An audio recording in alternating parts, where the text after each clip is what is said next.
ಇದು ವಿಶೇಷ ಚೇತನರು ಸರ್ಕಾರದ ವಿರುದ್ಧ ತಮ್ಮ ಬೇಸರ ವ್ಯಕ್ತಪಡಿಸಿದ ರೀತಿ.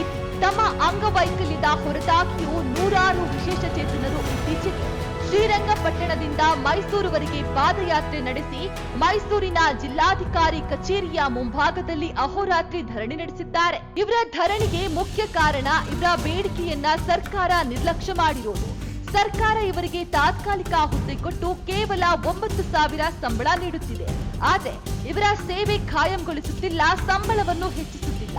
ಇದನ್ನ ಖಂಡಿಸಿ ನೂರಾರು ವಿಶೇಷ ಚೇತನರು ಬೀದಿಗಿಳಿದು ಹೋರಾಟ ಮಾಡಿದ್ದು ತಮ್ಮ ನೌಕರಿಯನ್ನ ನ್ಯಾಯಯುತವಾಗಿ ಖಾಯಂಗೊಳಿಸಿ 15,000 ಸಂಬಳ ಕೊಡಿ ಅಂತ ಆಗ್ರಹಿಸಿದ್ದಾರೆ. ದುರಂತ ಅಂದ್ರೆ ಇಷ್ಟೊಂದು ಸಂಖ್ಯೆಯಲ್ಲಿರುವ ವಿಶೇಷ ಚೇತನರು ಜಿಲ್ಲಾಧಿಕಾರಿ ಕಚೇರಿಯ ಮುಂದೆ ಪ್ರತಿಭಟನೆ ಮಾಡಿದ್ರೂ ಕೂಡ ಮೈಸೂರು ಜಿಲ್ಲಾಧಿಕಾರಿ ಲಕ್ಷ್ಮೀಕಾಂತ್ ರೆಡ್ಡಿ ಸ್ಥಳಕ್ಕೆ ಬಂದು ವಿಶೇಷ ಚೇತನರ ಸಮಸ್ಯೆಯನ್ನ ಆಲಿಸಿಲ್ಲ.